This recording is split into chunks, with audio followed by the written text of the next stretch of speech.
I want us to become brothers again like we used to be, and for us to find ourselves and bond with each other. Can we agree to that? Opinions vary.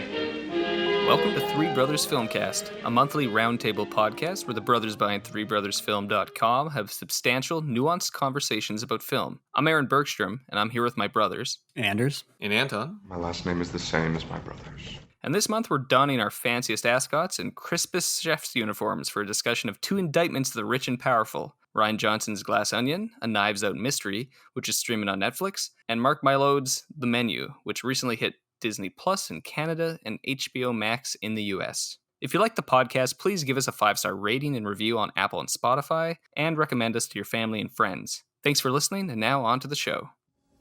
Okay, Ramblers, let's get rambling. I've invited you all to my island. Hi. Because tonight, a murder will be committed. My murder. Once you're dead, will we still be able to talk to you? Yeah, I'm not playing dead the whole weekend, dude. Well, this is truly delightful.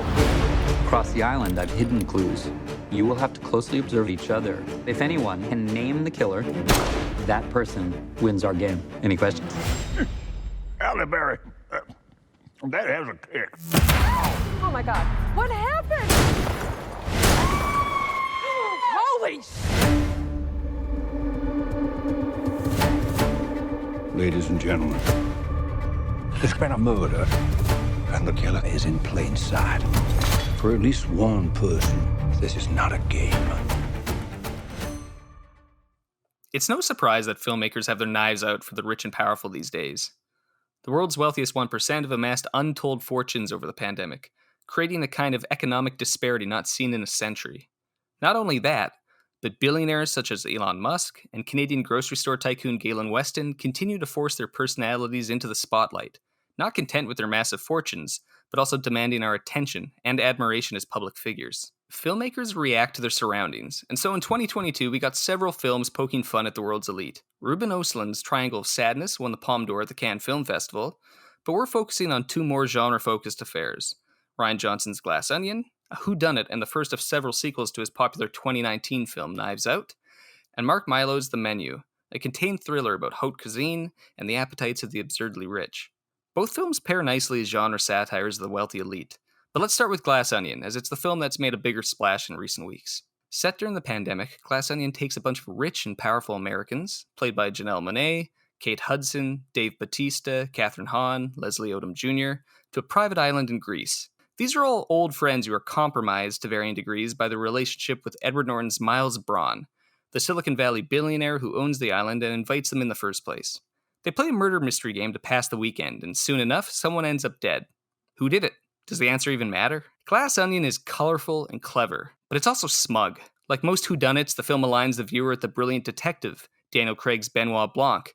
But unlike other films, such as Kenneth Branagh's adaptation of Death on the Nile, which came out earlier in 2022, Johnson withholds information from the audience in order to flash back and parcel out new context and new motivations for when he finds it narratively convenient. We're aligned with the detective, but not entirely. The approach makes Glass Onion unconventional, even subversive, which seems to be the artistic obsession of Johnson as a filmmaker. The man thinks that the highest duty of art is to subvert, but this approach also makes the mystery something of an afterthought in Glass Onion. Unfortunately, in its place is some lackluster satire about our current moment. Johnson is also too plugged into online flame wars of Twitter to view his characters with any objectivity. Everyone is a caricature, but the specificity of his references to online controversies and Twitter sensibilities makes the film somewhat alien to anyone who isn't plugged into online culture's daily bullshit. As Blanc solves the mystery, we get an indictment to the rich and powerful, who are much dumber and vainer than we could have realized. But there's little surprise in the resolution or the approach. The film is as much targeted at the world's elite as it is an indictment of them. The kind of film that any of the characters in the film, save Miles Braun perhaps, could watch and chuckle at, thinking it doesn't apply to them. The Menu is a different affair. Instead of a broad and sunny whodunit, the film is a ticking time bomb and a thriller that borders on horror. Several wealthy guests, including Nicholas Holt's rich foodie and his date played by Anya Taylor-Joy, head to a private island for an exclusive tasting menu of the renowned chef Julian Slowick of Hawthorne, played by Ralph Fiennes. The film, perhaps taking a cue from the Hannibal TV series, is structured around the various courses of Julian's menu. We get on-screen titles for each course, and see elaborate demonstrations of the preparation and plating. The concepts and the food skewer the rich guests and grow increasingly deranged until we learn that something sinister is afoot, and that Julian might have no intention of letting the guests leave alive.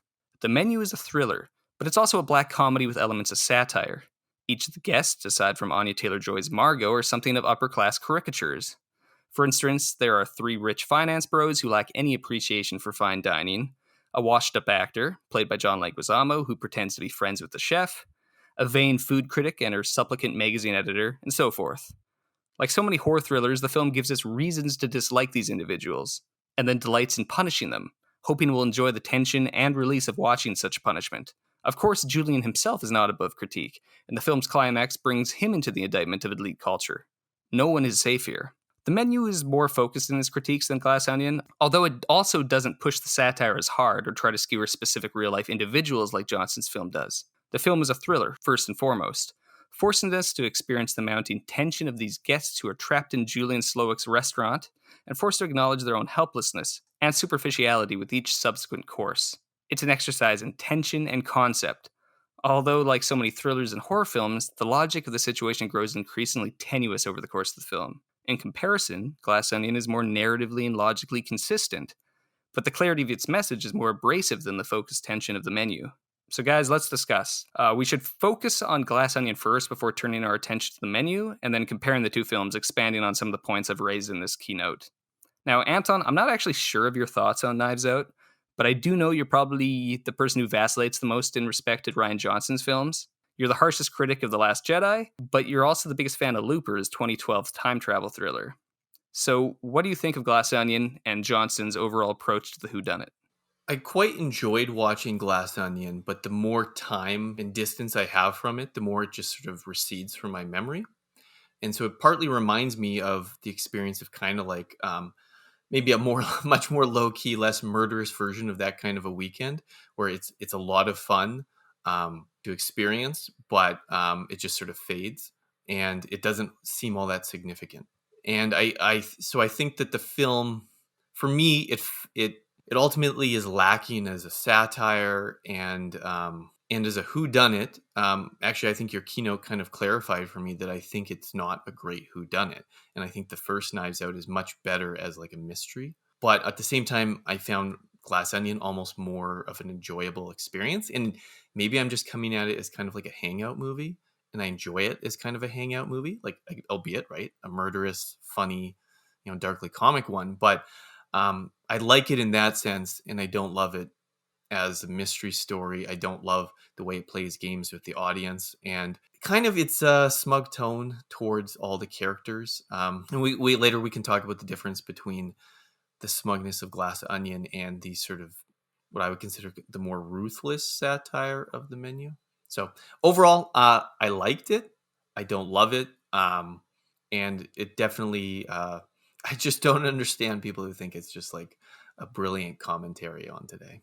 What about you, Anders? It seems like from what I've read of people's reactions online and things like that, I'm one of the outliers who I prefer Knives Out to Glass Onion. I preferred the first film. I think I actually I found the mystery more compelling. I found the performances I enjoyed more.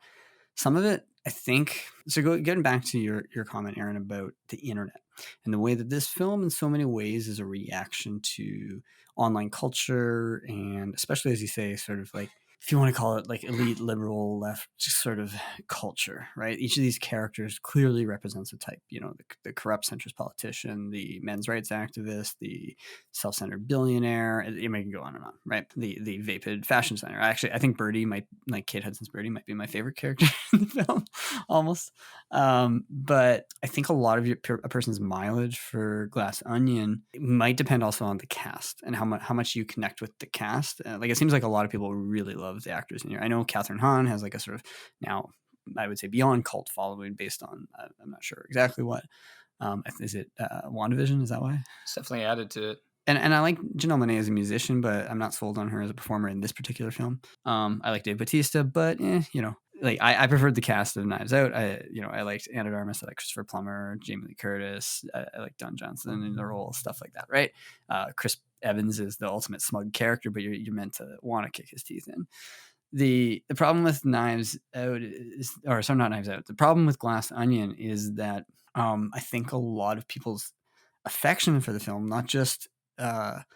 not just based on like the memeability of the characters, but actually our preset enjoyment of these particular kinds of actors in these situations, if that makes any kind of sense. Mm-hmm. Yeah. And so if you're not like already on board with like, oh my goodness, like so and so is in this or this kind of thing. No, the cameos are a perfect example of that, right? Exactly. Like, Stephen Sondheim shows up. Kareem Abdul-Jabbar shows up, and people are like, "Oh my gosh, they're so good!" And it's like, where's Sondheim?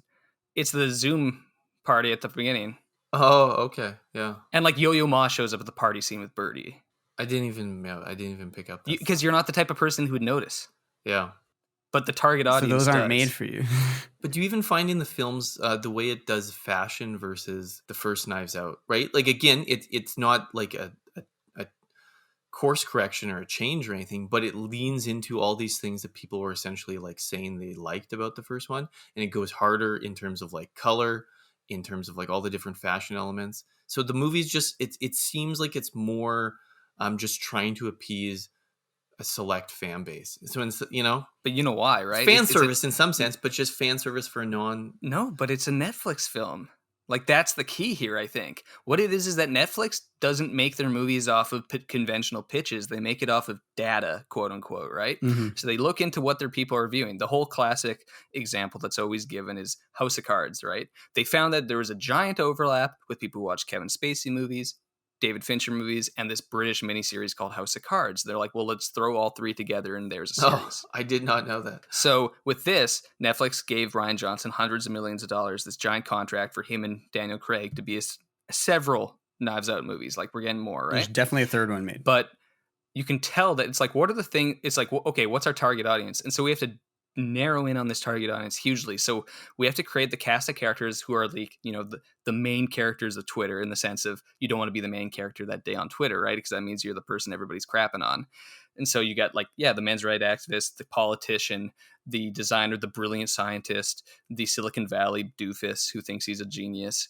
And the movie it assumes your position towards all those characters the second they're introduced, right? Just like it assumes a weird kind of affection for the assistant character, Peg, who's literally a nothing character. Like, I like Jessica Henwick as an actress whenever she shows up.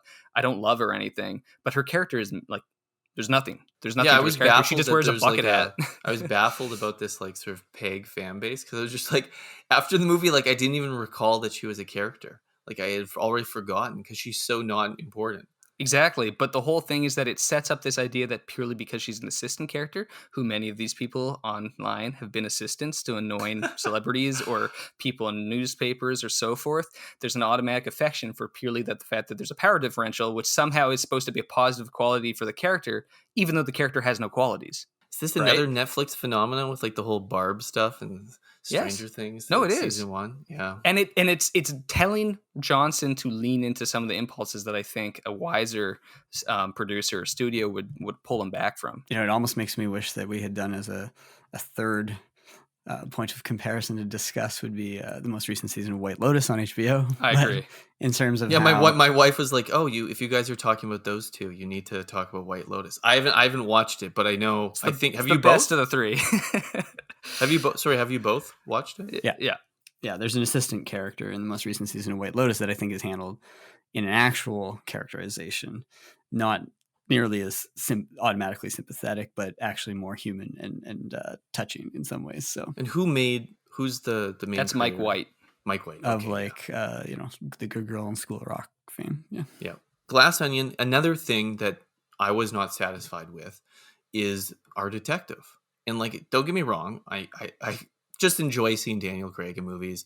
I enjoy the Benoit Blanc character, and I'm happy if they're going to make a third one. Like, I'd be happy to see another Benoit Blanc mystery, but I'd rather have more of a Benoit Blanc mystery, because in this movie, he essentially steps in and then kind of like steps to the side, except to reveal certain information, and really like, right, the Janelle Monáe twin sort of takes over as kind of like the main detective. And to me, like, that was one, it's playing with the rules of detective storytelling in a way that, okay, fine, like, you're allowed to, you don't have to be a traditionalist, fine, but you're like, after after the first Knives Out, you're like, one of the selling points was that you've sort of created this new character for Daniel Craig coming out of Bond, where he can like play this character and he's quite enjoyable in it, even though it's kind of preposterous that he does this like Southern accent and all that, and like everything he does, right? He's Foghorn Leghorn, essentially. You gotta keep your eye on the ball. Eyeball. Eyeball. I almost had a gag, son. Joke, that is.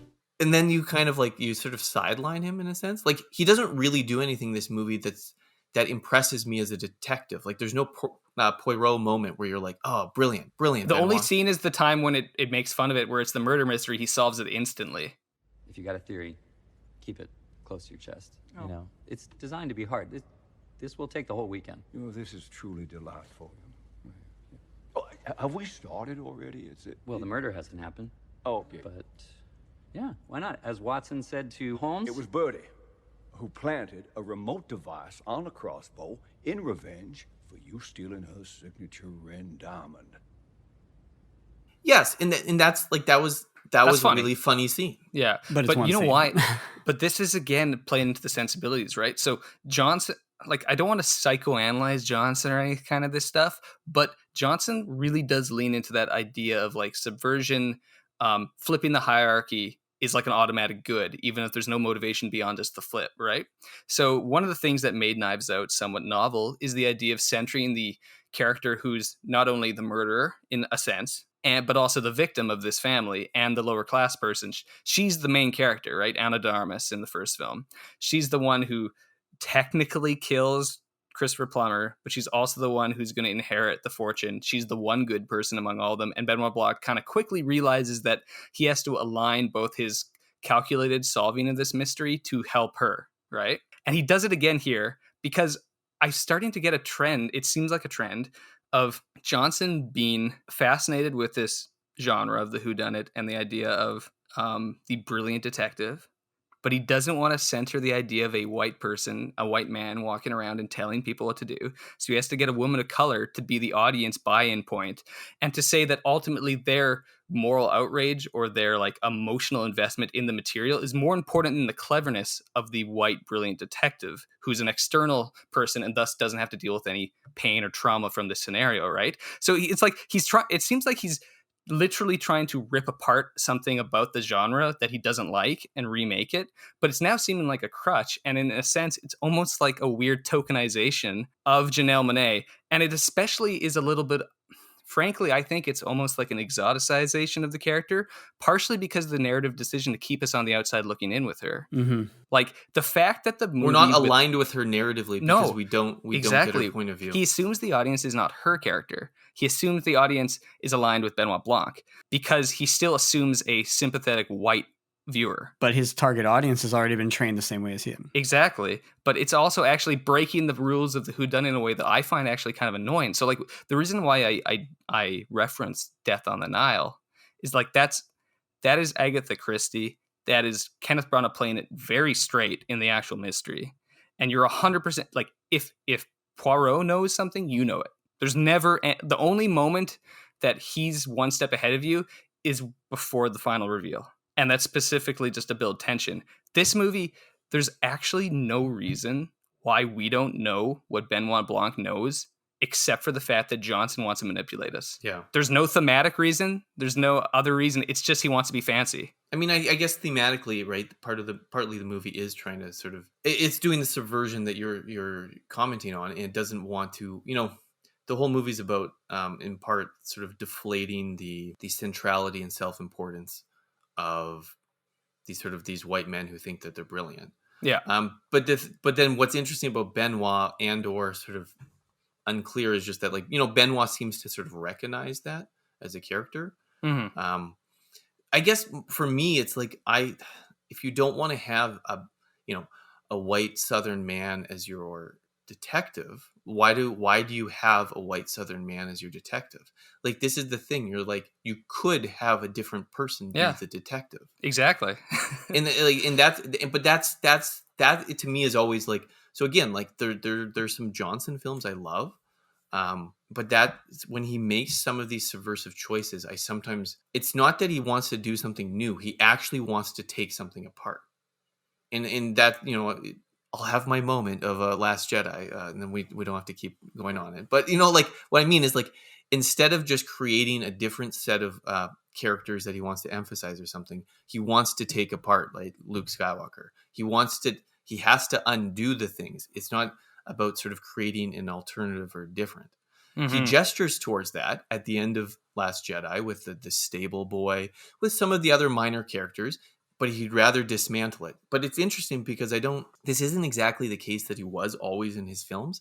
And if you go back to some of his earlier play with genre, what's really interesting about something like Brick is the way that Brick plays. Like, Brick is both like traditional and it updates in different ways. It's not a subversion of aspects of the genre. It's rather a transplant, and that's where the innovation comes in. It's novel. It's not doesn't undo the film noir conventions. Yes, it transposes it, and then it shows an ironic level to some of the things, but without like undoing. He clearly likes the film noir stuff, and he's fine he clearly with likes it. all these things, which is partly the puzzle for me of Rian Johnson, because like you clearly love Star Wars. And you clearly have affection for the detective genre. So it makes them both interesting, but sometimes for me frustrating. For just a brief aside, is that I think that might be why Looper might be his best movie, partially because he takes a genre and where his subversive impulses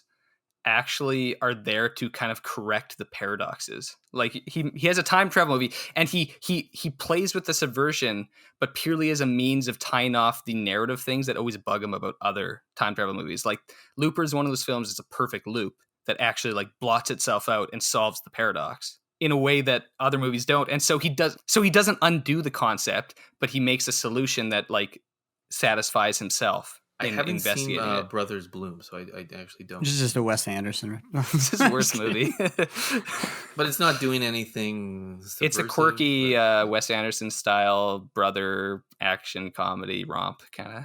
Yeah. It's funny that you mentioned Brothers Bloom because the other film that I watched recently that could again be slotted into a comparison with all these films that we're talking about is the recent British film See How They Run, which is a murder mystery. I saw the trailer for that. Literally set around a staging of Agatha Christie's The Mousetrap in London. Oh, really? And it's very much a meta mystery. So it's also very self-conscious because all the characters, including Saoirse Ronan's and Sam Rockwell, play police detectives.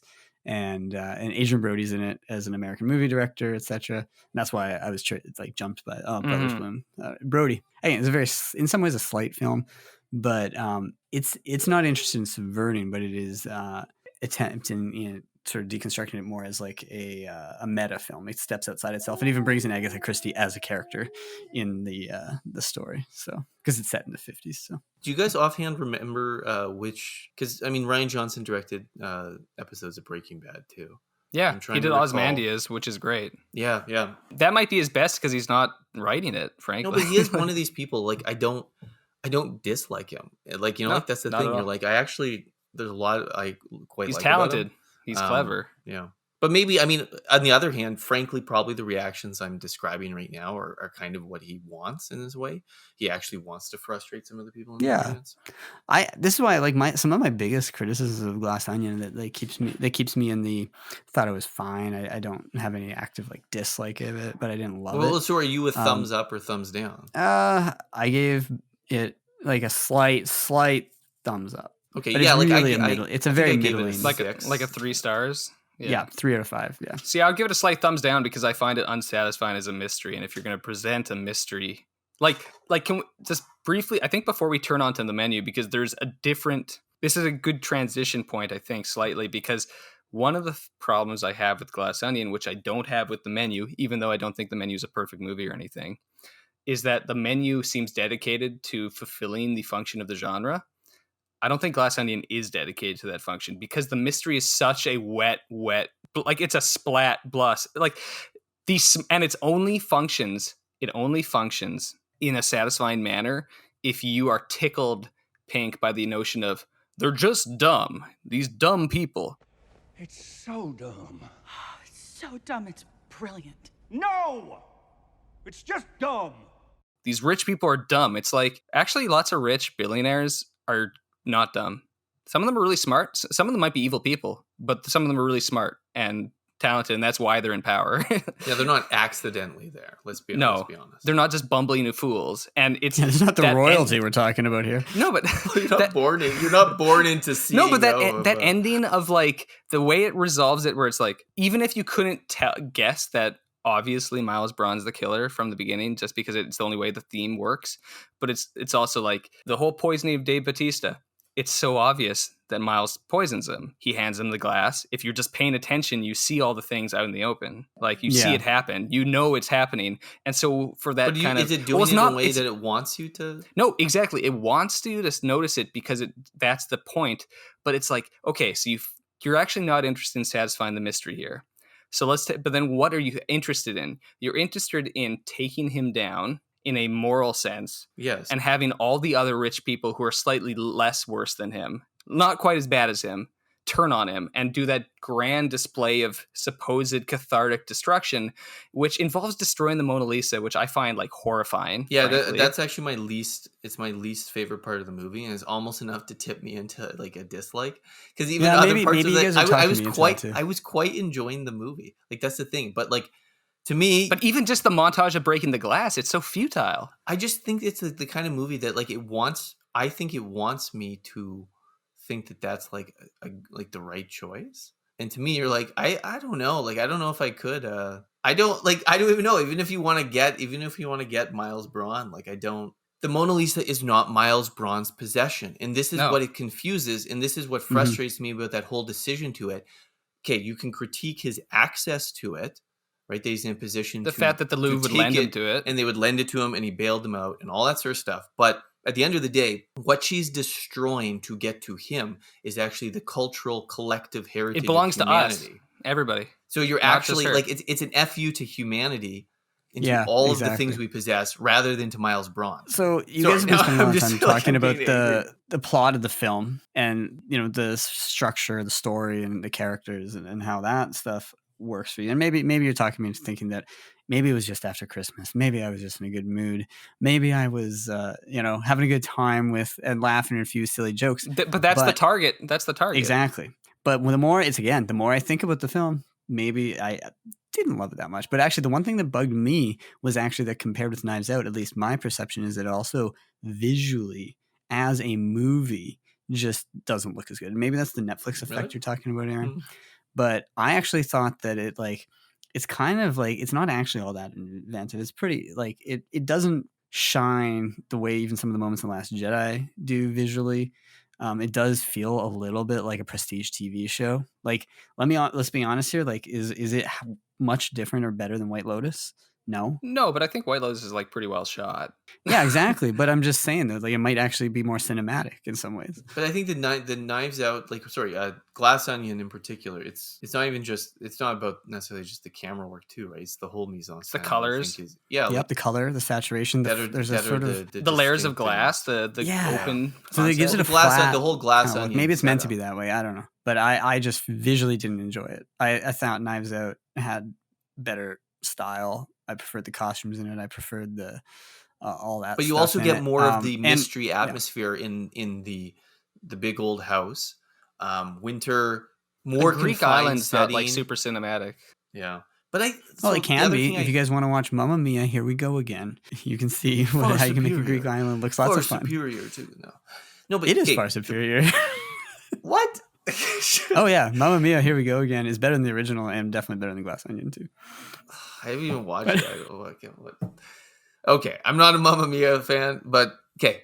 What I will just say about Glass Onion is that I also don't want to discount the fact that it's nice to have a movie like that come out at Christmas time, and I don't actually think you should undercut like the value of that, because if we complain all the time about too much superheroes in the movie theater, like I would like more of these sort of mid-level where it's like the cast of characters, the actors are part of the draw.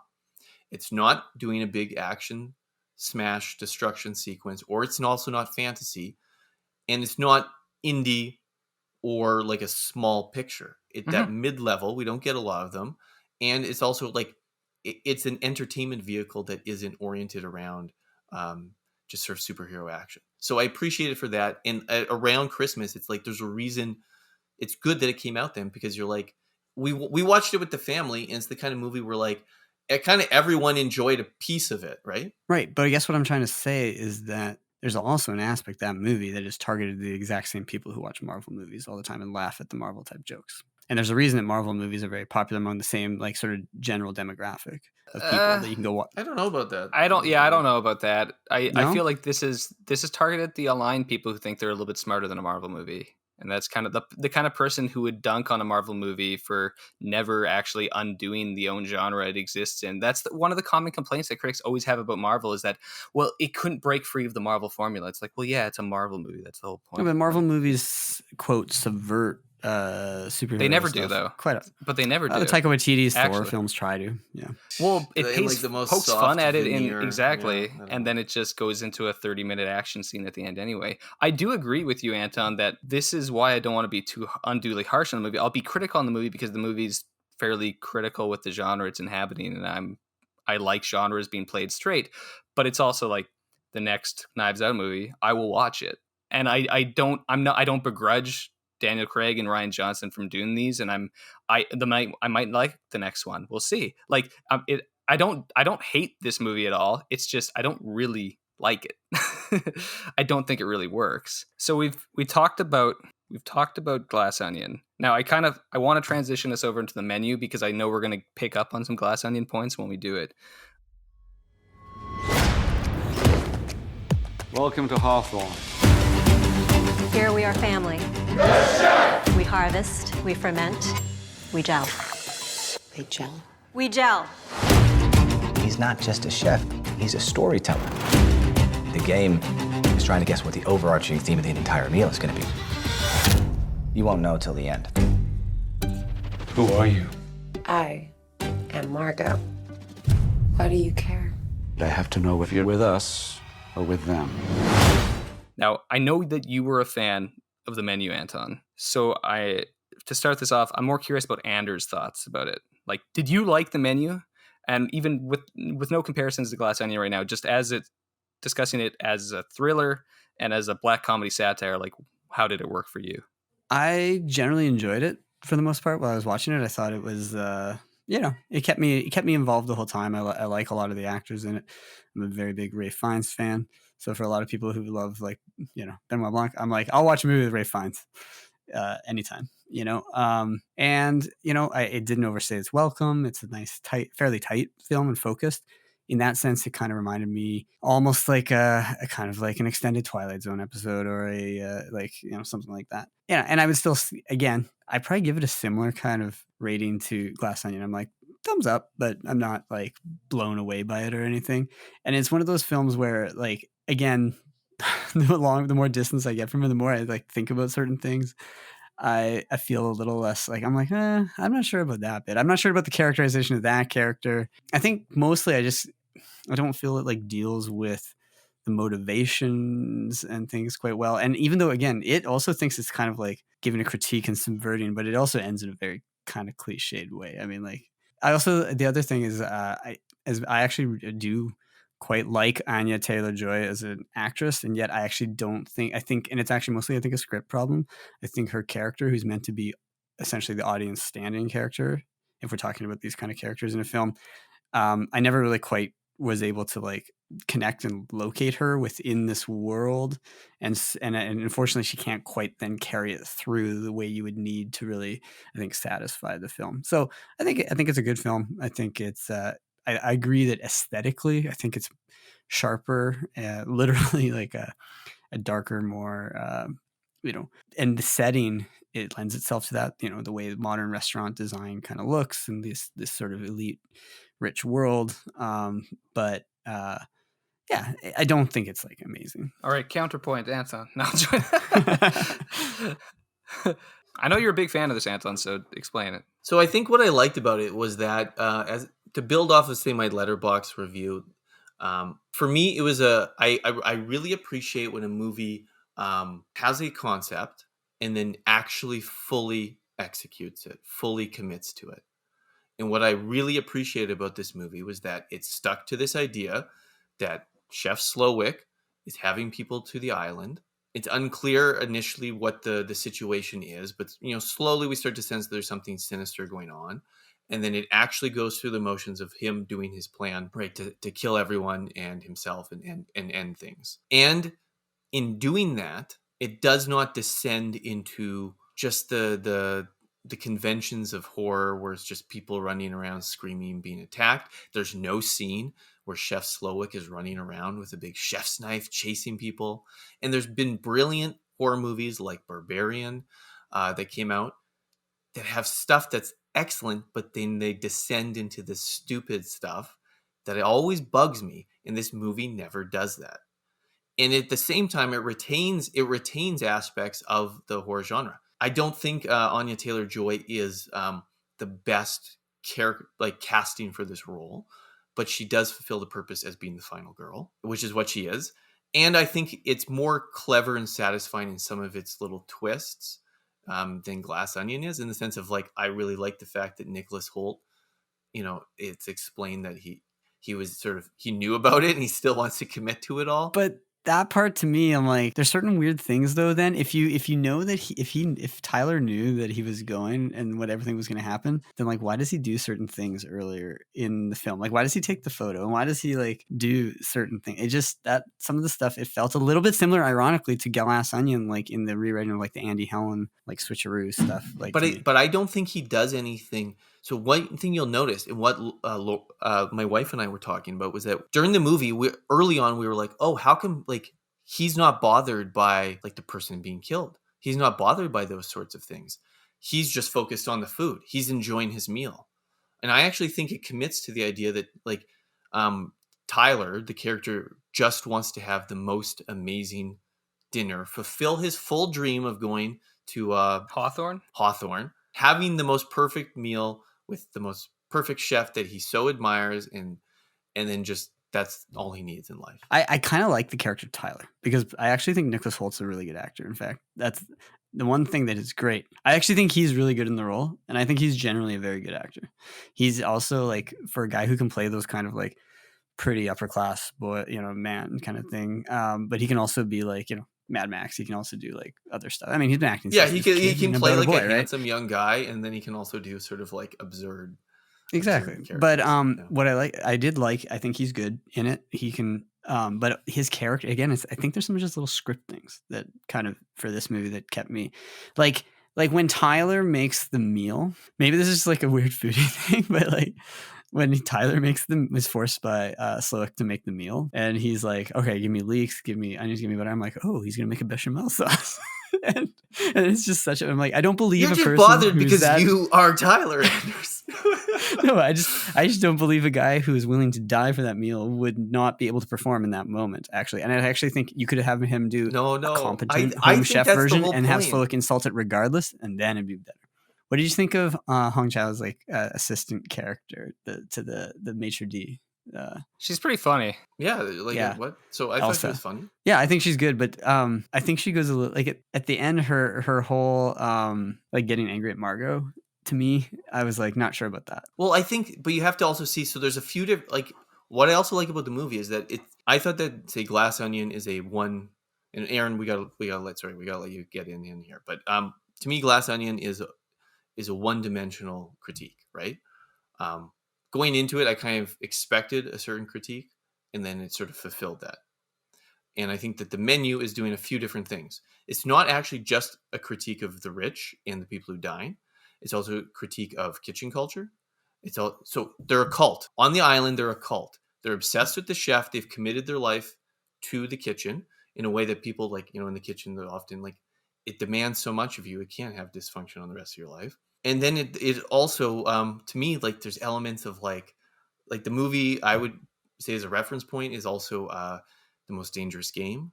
Yeah, no. So it's you get elements like that where it's you go to this island. It's a little bit unclear what the setup is, but the key connection point is that in the back of your head, you kind of have an idea of where this is going to get dark, right? In The Most Dangerous Game, you're already starting to sense, there's something wrong with this count, and yeah, I bet he's been killing people. And here, right away, partly through the casting of Ralph Fiennes, who I thought was the only person who could play that character. He's great. Because of He's great. both the villain and the fastidious, right? It's Gustav H combined with his villains.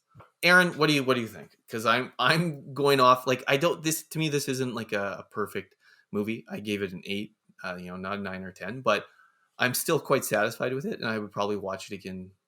Any night. When watching it, Anton, I did think of the fact that, like, I know you're very critical of horror movies that are more slasher, right? That always descend into that kind of violent ending of people running, characters acting stupid, just kind of puerile thrills. Which, though, I'd be very curious to see what you'd think of X and Pearl, because I think those are slasher movies that have much more on their mind to them. And I know Anders just watched X and liked it. So I do think the 1930s gothic horror movie by Universal is the best touch point for this. This is essentially like a version of The Black Hat or Dangerous Game or The Raven or something, but for nowadays, where it's assaulting the upper crust of our society in very particular ways to our moment in the way that those movies are. But it's also like, it plays off of the foreknowledge of you as a viewer, and it's somewhat similar to Glass Onion in the way that we are actually positioned as above the characters or the so-called like victims in it, right? We have a place because we're aware of a danger that they're blinded to it, but it's deliberate in this sense because we're also aware of all the faults with these characters, and the movie doesn't make excuses for it.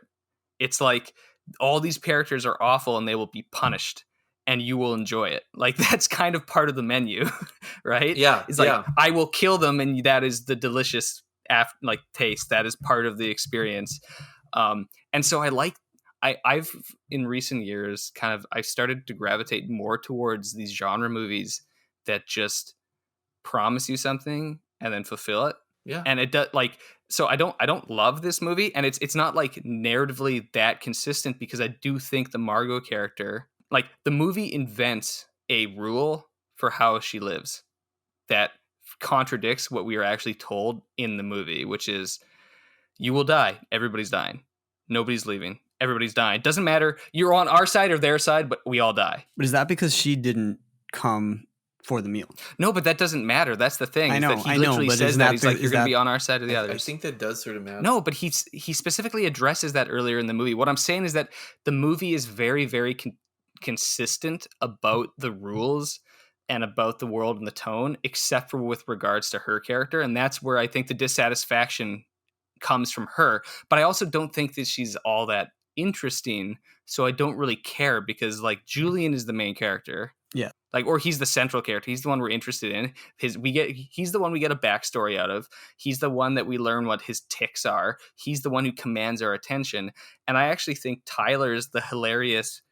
I kind of wish Tyler was around a little bit longer in it, because he's the hilarious stand-in for us as viewers who are in awe of the attitude that he takes towards the chef is kind of what we take towards the actors in the movie, and a nice production. But it's also mirrors the Hell's Kitchen, the Gordon Ramsay thing. Like, we admire the ruthlessness of him.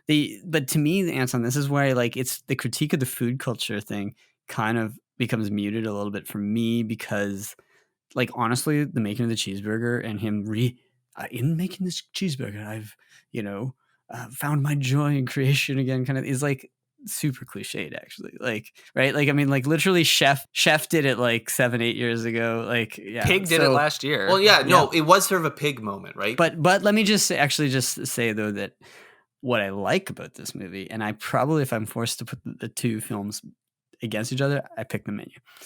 Because I just find it a little against Glass Onion. Yeah, against Glass Onion. I find it a little more fun. I think it's but I have to accept it as being, as you said, a little bit loosey. It's a little bit not really the real world. It's like it's a contrived kind of thing. It's not the and real in that world sense, at all. Yeah, and in that way, it like kind of works. It's like an episode of Black Mirror, but as you said, like an old Universal horror film. Yeah, I think Most Dangerous Game is the best thing, and so I enjoyed it on that level. Here's my one point about the part where he's sort of moved by the hamburger. So again, what I like is that he spares her, and I'll admit that that's the one point where, like, both the film and the character, the chef, allow for that variation. And you're right that there is some fudging of the rules, right? it's not as satisfying on the sort of emotional character sense as a movie like Pig, which goes through all sorts of genres and then arrives at this like magical moment of like the power of cooking for people, right? So it doesn't fully earn that moment. But I think what's valuable about that is that I actually, because again, I don't think that this is a movie that's just a satire of the rich. It's just a satire of like restaurants and stuff. Because the other thing is like, I think the value of that scene is that the movie wants us to see how the restaurant culture has been degraded in a sense. And that's what like Slowick is reacting to in some sense. But at the same time, there's still value in it. And it's even in the way that the film itself is interested in the plating and the food he serves up. And the concept of each dish. That's not an afterthought in the film. And again, I appreciate that. And for me, him cooking a cheeseburger that is just satisfying kind of is there to partly show that the movie's not a rejection of dining. Like it's not saying that all that restaurant stuff is just bullshit. No, it's saying that what that restaurant stuff has become has a bunch of that bullshit, and he's like trying to correct that. Because then it's also like, to me, it's also one of these kind of like it's weirdly a little bit of falling down, even like They Live, in the sense of like it's one of these also like kind of like social critique revenge movies where it's like it's angry about something and it's gonna like take people down to sort of correct it. I'm the bad guy? Yeah.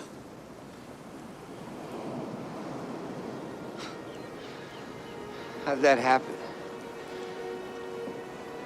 I did everything they told me to. Like it actually sort of commits to this idea that like Chef Slowick's like, he has all these reasons why he's like pissed and he's done. And he's like, and we actually sort of sympathize with him once we sort of like, he could have just been this psycho, right? No, they have to give him motivation. We start to sympathize with him when we understand what he's doing. Well, it's because we like him more than we like the characters. Yes. And your point earlier, Aaron, also puts this, the last thing I'll just say, and I'll shut up. You were right in the keynote to bring up the COVID pandemic and the redistribution of wealth upwards, because that's another commonality between these two films we've looked at, right? The pandemic setting, and so like that's when, right, they couldn't make it through COVID, the shutdowns, and that's when the VC guy the angel investor came in, scooped up things. Like, so again, that context is there for this sort of all the wealth stuff. Yeah. And I actually think the ruthlessness towards the other characters and the way that it positioned, like, so if we're going to take Miles Braun in Glass Onion as the villain of one, we take Julian Slowick in this one. Like, Miles Braun, there's nothing we like about him except for the fact that he's played by Edward Norton. That's it. You're right. And if it could have been recast, we'd have nothing to like. Exactly. But Ralph Fiennes as Julian, we admire. We admire his meticulousness. We admire his carrying out of his plan. We admire how eloquent he is in discussing the concepts. We might think he's a monster, but we also see how repugnant these other individuals are and ultimately take some satisfaction dispatching them. And that's a classic kind of horror concept, right? Which is, if a movie has kind of two options with horror, if it's going to be dispatching the characters, it can make you buy into the characters so that you are saddened when they die, or it can show how much of awful people they are, so you get a little bit of a thrill aligning you with the killer, right? So then it gives that extra edge to it. And in Glass Onion, all the other characters are insufferable, except for Benoit and the Janelle Monáe character. But like, all the others are pretty insufferable. But the movie at the end is like, well, they're not as bad as Miles, so they can kind of team up with Benoit at the end, and they can break the glass, and we'll give them a pass because there's actually a bigger bad than these little bads. And the menu is like a more honest satire in my mind of Glass Onion would be one where all those characters go down with Miles. The whole thing burns down because they're all culpable. Like, all their lives are ruined. Power. All their lives are ruined, not just his. But they're all culpable in his power. Yeah, exactly, and they all benefited from it, and they've done nothing to stop it. But that's where Glass Onion is. Like, I would just say it's unfair to the character of Miles Braun, because one, it goes out of its way to maintain that somehow Miles Braun achieves all this with zero talent. Yeah. It's not that he's an asshole and a bad person. No, he's a stand-in for Elon Musk, and everyone hates Elon right now. Yeah. And even if I find Elon insufferable, And even if I'm skeptical about certain things about Tesla, etc., I have to admit he's not a complete idiot. And things like SpaceX are actually really cool. And Twitter hasn't collapsed yet. But yeah, exactly. just stay off Twitter. But the interesting thing to compare for me, going back to what you said about how much we like Ralph Fiennes in this film as the villain, is actually these two films act as really interesting companion pieces as these like showcases for like Fiennes and Craig, right? In different ways. And I think this really leans into Fiennes' the two strength in a co-stars. way. It's M and Bond. Exactly. Oh yeah. Oh man. I just think that like as much as I enjoy Benoit Blanc, there's a bit of like a gag about the character. Like, this British guy doing this Foghorn Leghorn accent, I'll say, said it there. I think you said Blanc. I think you said Benoit Blanc, and I was like, that, but like that actually, there's something to that. Like the Blanc is blank, right? Like there's no actually less of he's more of like a paper figure of he's affectations. Yes. He's pure affectation of detective. And likewise, though, Julian is a type. He's the sort of Gordon Ramsay type. I think that Fiennes brings enough of his own expertise in various roles, as you pointed out, Anton, his fastidiousness, but also his comic timing, right? And that's the thing is, in certain aspects, the Menu, as much as like people would say it's maybe more of a thriller than Glass Onion, is actually very funny in moments too. I thought, it's a black comedy. Yeah, it's one of the more funny movies I've watched in a while. Like I laughed a lot, and it makes me curious. Actually, I've criticized the fact that I think like many people outside of Twitter don't watch it, but the fact that Mark Mylod and producers McKay and Farrell also do Succession, which is also like a critique of media billionaires. I'm like, which I haven't watched. Check that out. No, I haven't watched it either, but I just don't watch a lot of TV. But in terms of a black comedy that actually lives up to it, like the whole moment where the one cook, I think he's the sous chef, like, blows his brains out, right? Like the fact that it leads up to that, and a lot of films would deflate that, where you'd be like, okay, just before he shoots himself, he'd be like, okay, now you've learned your lesson, and sort of like send him aside. But it just like goes through with the whole thing, and it's like it's funny. It's like darkly funny, the whole thing. Like me at his age, Jeremy has forsaken everything to achieve his goals. Like mine, his life is pressure. Pressure to put out the best food in the world. And even when all goes right and the food is perfect, and the customers are happy, and the critics are too, there is no way to avoid the mess. The mess you make of your life, of your body, of your sanity, by giving everything you have to pleasing people you will never know. Also, the VC guys. Yeah, those guys are insufferable. The whole you told him it was my birthday seemed like a good joke. Like, and like John Leguizamo was so pathetic as the washed up actor, and he's like, people like my movie.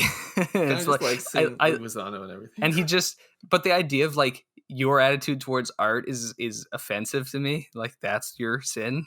It's like you don't take your own job seriously. Talking about a great moment, the fact that he invited him because he saw that movie and he was so offended by it. Like, yeah, on his one day off. Yeah, by 1 day off of the week. Completely ruined. Ralph Fiennes has a he's got such a distinctive look, which has obviously been used in a variety of roles, not mostly his villain roles like Voldemort, the kind of gaunt face and serpentine stare and stuff. But he has an extremely kind of thin mouth, right? And he knows how to use it. So he's got no lips almost, right? Yeah. But very like pointed mouth. And he has what I would say is a very villainous smile, which he actually uses in Schindler's List a lot. I don't necessarily want to get into the comparison with this, but no, it's so all the times in the movie when he is smiling, it is so sinister.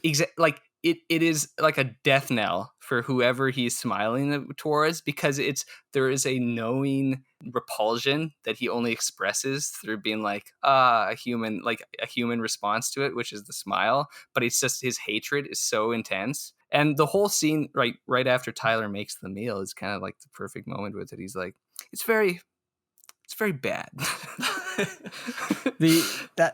I actually like Ralph Fiennes in some of his more comedic roles, like obviously Grand Budapest Hotel, but also his small role in Hail Caesar. Right?